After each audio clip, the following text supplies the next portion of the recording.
A couple of years ago, I first discovered the movie How to Lose a Guy in 10 Days and became obsessed with it. The 2003 movie stars Kate Hudson and Matthew McConaughey as the romantic leads, and they're pitted against each other trying to fulfill work assignments. Matthew McConaughey's character, Benjamin Barry, is an advertising executive and a ladies' man who bets that he can make a woman fall in love with him in 10 days. And he does this in order to win like a diamond campaign or something. It doesn't really make sense or matter. And Kate Hudson's character is named Andy Anderson, and she's an aspiring, serious journalist, but she's stuck writing how-to articles for Composure magazine. And inspired by her perpetually dumped sad sack best friend Michelle, who always gets dumped after like 1 or 2 weeks, or around the same time as 10 days. Andy gets assigned to write the article, How to Lose a Guy in 10 Days. A common trope of many of these 2000s movies are the male and female romantic leads have like exaggeratedly feminine and masculine qualities. And another trope is sort of like a battle of the sexes theme, where the romantic leads are pitted against each other as either like rivals in business or ideological rivals, or both. And we're shown in every frame of How to Lose a Guy in 10 Days how masculine Benjamin is right away. He's introduced like tossing a basketball around in his office with his like advertising bros while brainstorming their latest campaign. He takes his shirt off and like you see all these like ladies in like another room like staring through the glass and like swooning at him. And he has a basketball hoop on his wall, so we like know that he's like a stud, I guess.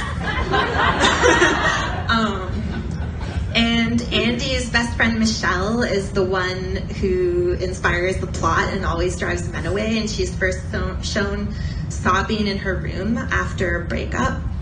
And it's like with the guy who she's only dated for a week, and she's like, why does this always happen to me? Things are going great for a week and a half, and then all of a sudden it's over. And then we learn that the first time we had sex, it was so beautiful, I cried. I was really emotional. I even told him that I loved him.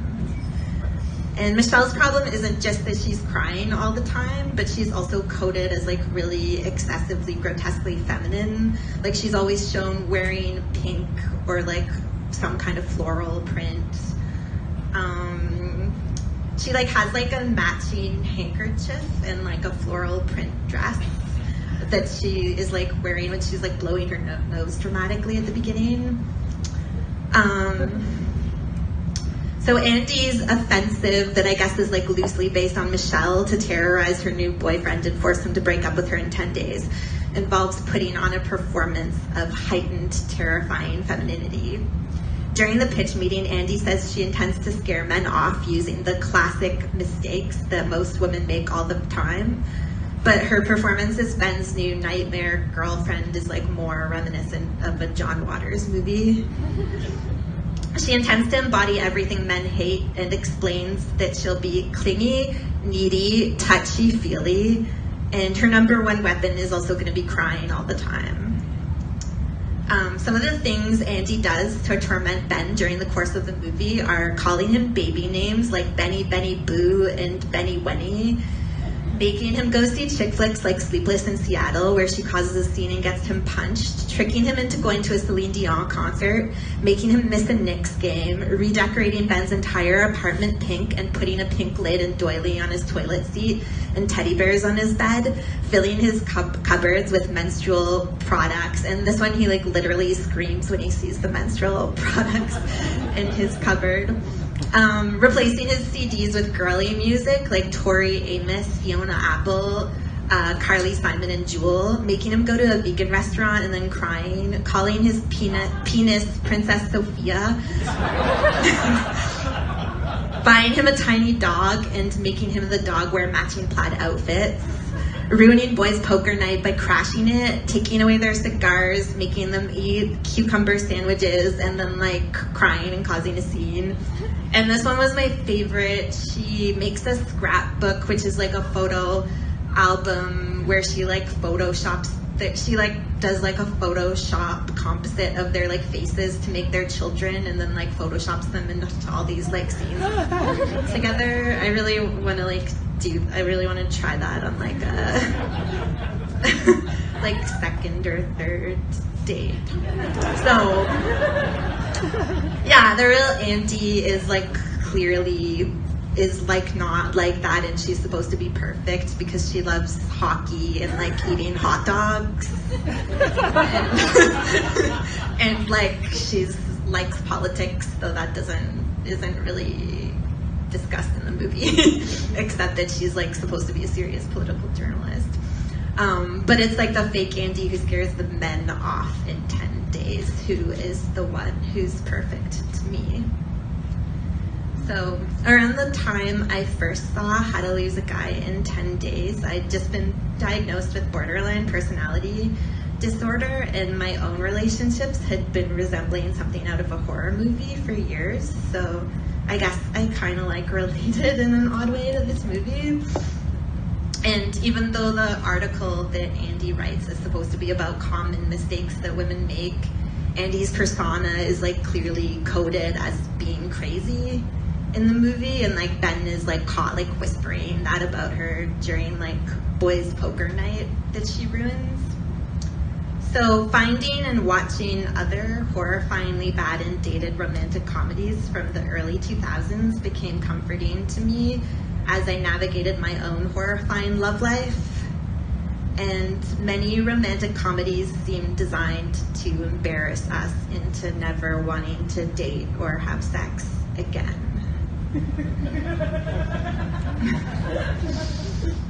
So, which maybe is like a good thing for me.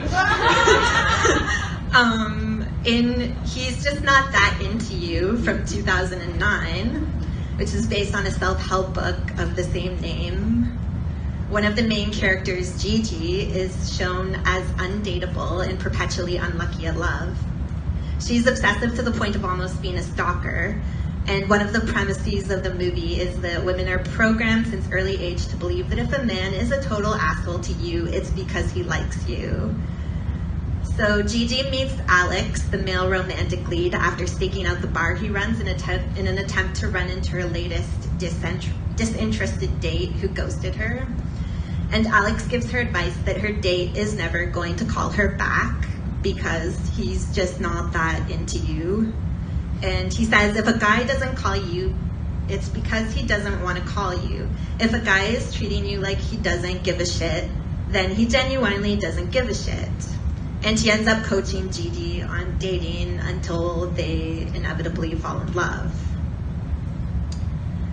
Alex, like Ben, is also a ladies' man and a womanizer, and he's afraid of commitment. And at one point he tells Gigi that women are attracted to men who treat them like shit because women love the drama. And in 2009's The Ugly Truth, which stars Katherine Heigl and Gerard Butler, the male chauvinistic lead is like taken a step further because Gerard Butler's character Mike Chadway is essentially basically like an alt-right manosphere talk show host. And he has a morning show where he talks about relationships called The Ugly Truth, because he's like just telling it like it is, the plain old ugly truth. And his show, basically like an impression of his show in the movie is, ladies, you may think that your man really likes romance and candles and romantic dinners, but the harsh truth is that men only want one thing, and that's bikini ladies wrestling in Jell-O. And that's the ugly truth. So, yeah, that's his show. I really like the part where the women are wrestling in Jell-O. Which I wish I could do right now. Katherine Heigl, unlike the other romantic leads that I was talking about earlier, isn't needy or clingy. She's kind of like another exaggerated female archetype where she's the like type A workaholic who's like too like intimidating to men. And she's like frosty and interrogates men during dates and scares them off. Oh, she also doesn't know how to like dress sexy. And like part of like Gerard Butler has to like give her dating advice, like he's just not that into you, and part of his like dating advice is he just like shows her how to dress sexy. And he's like calls it like schooling her in the art of seduction, so it kind of has like a pickup artist like manosphere vibe. And just like all the other romantic leads I've talked about, Gerard Butler is a ladies' man who engages in casual sex because he's afraid of commitment. Though we find out later in the movie that I guess he's like actually sensitive or something, but just got like hurt by another romantic relationship. And like Catherine Heigl can tell he's actually nice because he has like a nephew who shows up who he's like nice to.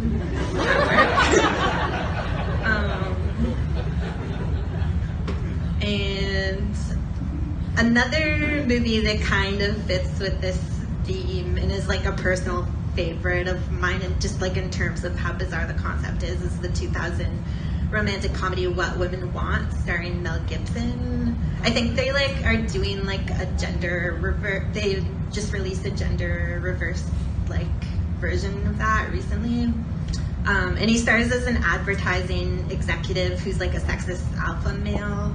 And in a magical twist, one night while Mel Gibson is dressed up as a woman in order to test some of their like feminine advertising products, he slips in his bathtub while he's holding an electric hairdryer and electrocutes himself. And after that, because he was like wearing like a dress and nail polish, you can hear the thoughts of women.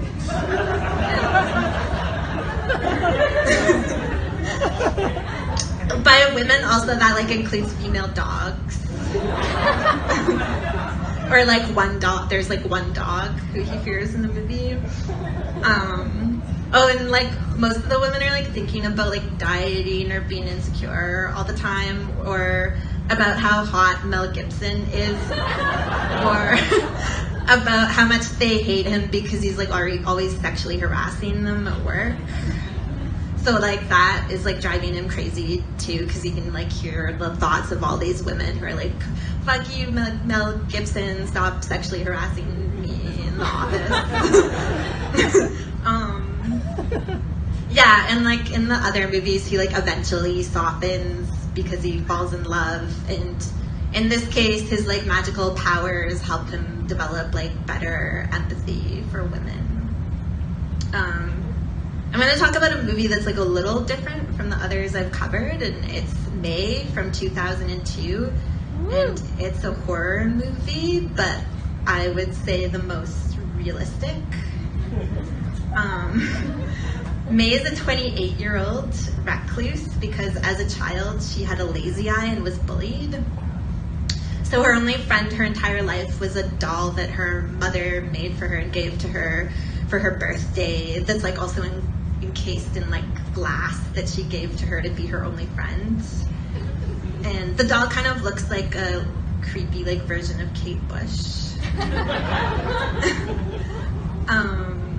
And May finally like starts making friends when she's 28 because she gets contact lenses. So she starts entering like she starts like getting into all these romantic entanglements with people. And her relationship with this artsy alternative filmmaker named Adam is a really perfect satire of men in like alternative or art scenes who fetishize weird or mentally ill women. As Adam's getting to know her, May asks him if he doesn't find her weird, and he's like, "Oh, I like weird." And he takes her back to his apartment where he shows her his college art house movie about two lovers going on a picnic who begin to devour each other in a cannibalistic frenzy. May starts getting super turned on by the movie, and then when her and Adam make out later, she bites him on the lip really hard, drawing blood. And he gets like freaked out, and she's like, "But I thought you liked weird." And Adam's like, "No, not that weird."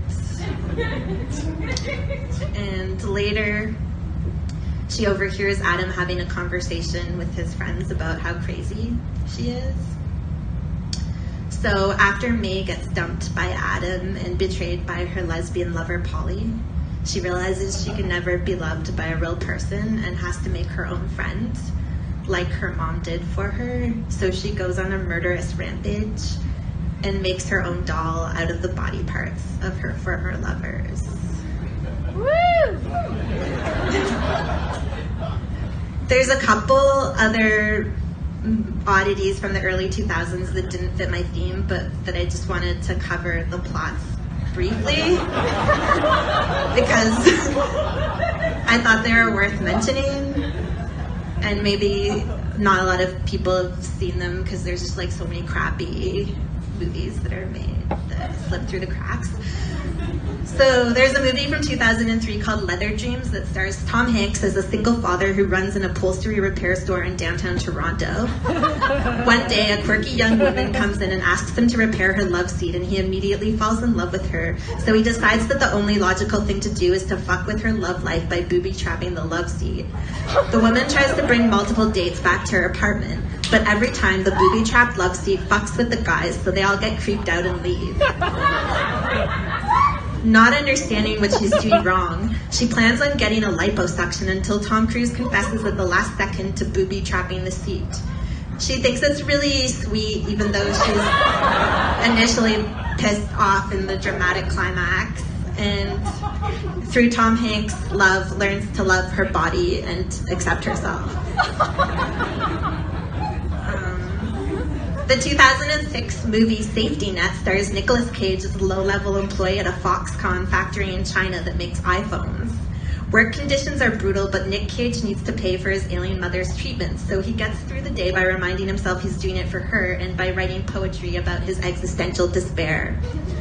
Early in the movie, Foxconn gathers the factory employees to announce that they've installed safety nets at the factory to prevent the overworked, underpaid, exploited workers from committing suicide, and that a rich lady executive from Apple, played by Aubrey Plaza, will be touring the factory soon. Nick Cage comes up with a plan to show the rich lady his poetry so that she can understand the workers' despair and make their lives better. But then he can never get close enough to her during her tour of the factory. Later, when the employees rise up to take over the factory and burn the rich CEO Aubrey Plaza alive, Nick Cage saves her life by wearing her clothes and impersonating her. Tragically, he dies instead, but their love survives and she's seen escaping and reading his poetry. So after watching these movies and experiencing life, I don't feel like a human and wonder how anyone can ever be attracted to anyone else. So I relate most to the moment at the end of May as May is dying when her doll briefly comes to life and its hand reaches out to tenderly stroke her hair. Thank you. Esther, Splett, ladies and gentlemen.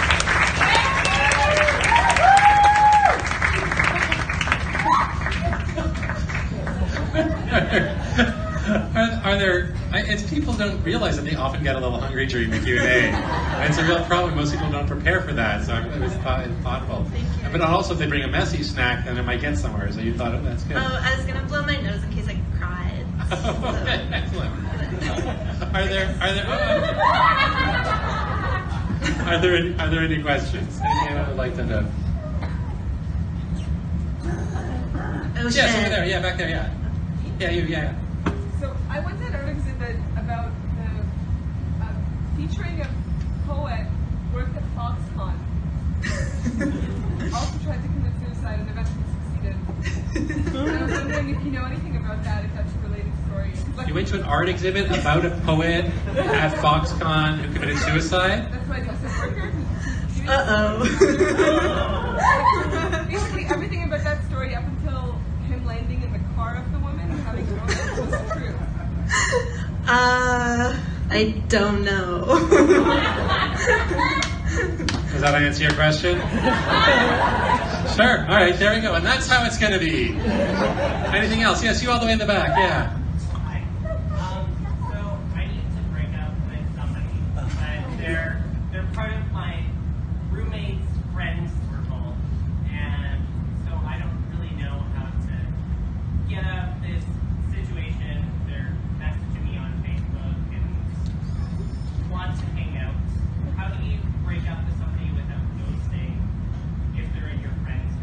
So you have to break up, just so people didn't hear the question, you have to break up with someone, but they're in your circle of friends, and the question is, how can you do that? Is that the... And that seems fairly on topic from what we heard on stage. Yeah, the problem is I get dumped, honestly, in like every single relationship, so I have like no idea how to dump someone. But that might give you expertise. That might give you the expertise. Maybe, yeah. Well, from the experience watching movies, in the movie May, I think he just kind of like... He like ghosts her, and then she like goes to his house and overhears him calling her crazy, and that's like not really good. But then I think he kind of like realizes he's been a jerk later, and he sees her in a park, looking like sad and spaced out, and he goes up to her and is like, "Hey, sorry, I just wasn't feeling it." And then does he later get killed and his body parts used to make a love doll or not? I guess I was gonna say she still kills him, but it seems like... So that's like a mixed result, because there's some okay feelings, but you end up part of a love doll. I feel like, though, if she was like reconsidering killing him, that might have helped. Okay. So definitely no to the ghosting part and going around their house saying they're crazy, but yes to the staying in the park and it wasn't working out. Yeah, I don't know. Sometimes like being nice to someone after you've dumped them like isn't good either, because it just makes you feel like shit as well. So I don't know. When someone's like trying to be nice about like wanting to be your friend, or like you'll find someone better than me, you don't really like want to hear that after. I can tell you like all the things I don't like hearing, but I don't know. Do you want one more? Can you give like one more? It sounds like a pretty good answer thus far. Are you satisfied with what you've gotten so far? I'm very happy. Yeah, that seems like enough. Yeah, if you can avoid that love doll. I'm like spilling Jello everywhere.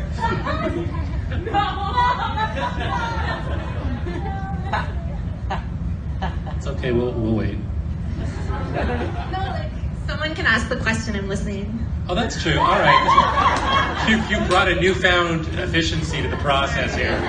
In the past, we would have cleaned the Jello, then get the question. But you're right. We can do those things at the same time. No, don't wait for. We'll be out of here by 9. Anyone have any questions? Anything else you would like to know? Yes, back there. Yeah. Are there any reverse scenarios where men behave messy but aren't like held up for it? Are there reverse scenarios where men behave what? Like behave messily? Just like heartbroken men that are like messy men, Right, so men who are like messy in that kind of way, who are heartbroken or whatever, in movies.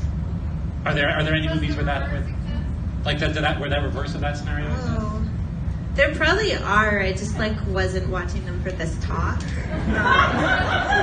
or like I guess I don't care. So. I don't know. Like I feel like there's like a lot of like indie like romantic comedies, like Garden State or something, where there's some like sad sack like guy. Right, but you're like, I don't want to watch. I don't want to watch that. Really. So the answer is what, like maybe, but who cares? Is that?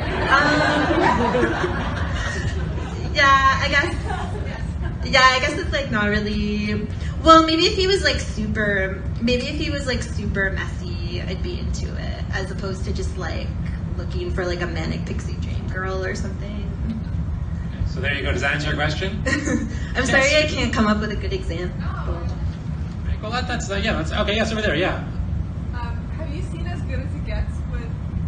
Have you seen As Good as It Gets? Oh yeah. Helen Hunt. Helen Hunt, and is it? Jack Nicholson?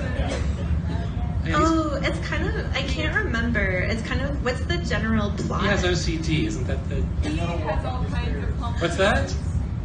He's got to walk up the stairs to have sex. He's got to walk up the stairs to have sex? Don't we all have to walk up the stairs to have sex? That's just, how do the rest of you do it? What do you mean? What is it, does he... He's a writer, but He has OCD. He's got all kinds of OCD and all kinds of other... He's got other problems, so he's kind of a mess. Yeah, and I will... Were you thinking that in response to that question from over there? Is that what... Yeah, that was a really interesting question, so I thought that... maybe you have feelings. So would a movie like that have any appeal for you? Like if it was Jack Nicholson and he had OCD, would I'm into old person romantic comedies, actually. So there you go. Yeah. So for you, the OCD isn't so much the factor, it's just the fact that Jack Nicholson is so terribly, terribly old. That they're old, yeah, I like that. Right, so that's also another way that... Oh, could I expand on that, actually? Yes, you can. Please expand on it.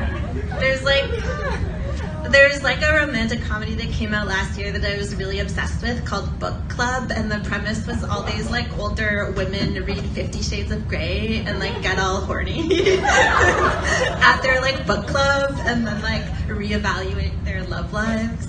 It's kind of like it's not like actually really kinky though. It's just like they remember they like sex from reading 50 Shades of Grey, but they don't like actually get into like BDSM. It's a real step removed from the 50 Shades of Grey movie. We're like, let's make something which is just about people reading it. That's wild enough for us. That's the wild. Yeah, and then they're like, ooh, like sex. So we're not too old to do that. So this is also just like it's like old people. Yeah. Old people in these movies that's a plus. Well, they're not even that old. I think they're like 50s or 60s. I don't know, but they're not like so old that they couldn't have sex, you know. How old do you consider that to be? Just out of curiosity, like what's the cutoff line for you beyond which people can no longer have sex? Well, I just mean it's like that thing where like older women are considered like sexual, even if they're like not actually that old. Right, so not geriatric. Like they're not like 20 anymore. So. All right, cool. Anything else? Any other questions? Anything else you would like to know? Okay, all right, yes, back there, yes. Is what women want just bad, or is it so bad it's good? Is what women want bad, or is it so bad it's good? I guess like I find it enjoyable, so bad it's good. Yeah, I don't know. Do you feel that about? How does that fit with like most of these movies? Does that feel like? Yeah, I got something out of all of these. What's the pleasure like? Can you describe what is it that you get? Can you describe what it is that you get from them? Like, what is it that's pleasurable about it? I guess I tried my best. It's like maybe kind of elusive. I guess like kind of like the exaggeration of like mainstream like gender roles is like really fascinating to me, and then like. I guess also I'm like a queer person, so then like I relate to some extent I like relate to like scaring like guy off in like 10 days, but like with like a lesbian or something. So then it's like weird how like even if you're not having like super like mainstream heteronormative relationships, like these kinds of like tropes still like resonate in some way or like play out in some like weird way in your relationships. So I'm like fascinated by seeing them through this like seeing I guess like the mainstream values about like love, but like really exaggerated. Do you think that you see something in them like beyond what other people see? And the reason that I ask is that all these movies sound to me like terrible, and yet all of your descriptions of them, and I think I've seen only one of them, all of them sound like the most entertaining fucking thing in the world. And I'm just curious, like, what is this filter? Are they just actually that entertaining? I don't think they are. Or am I? May is a good movie. Yeah. But but I have a feeling that like. He's just not that into you. Might not be a movie that I would enjoy nearly as much as I enjoyed it when you told it to me. And I'm curious, like, do you think that there's that's something that you bring to them as an audience or something? That's well, thank you. I'm flattered. Maybe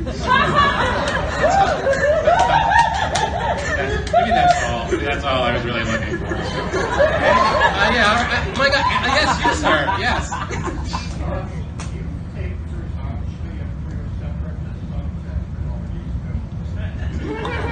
Do you think there's actually, it's a loaded question, I think. Do you think there's, I maybe drop my notes. Do you think there's actually, a queer separatist subtext in all of these films? To prove that men and women simply should not be together.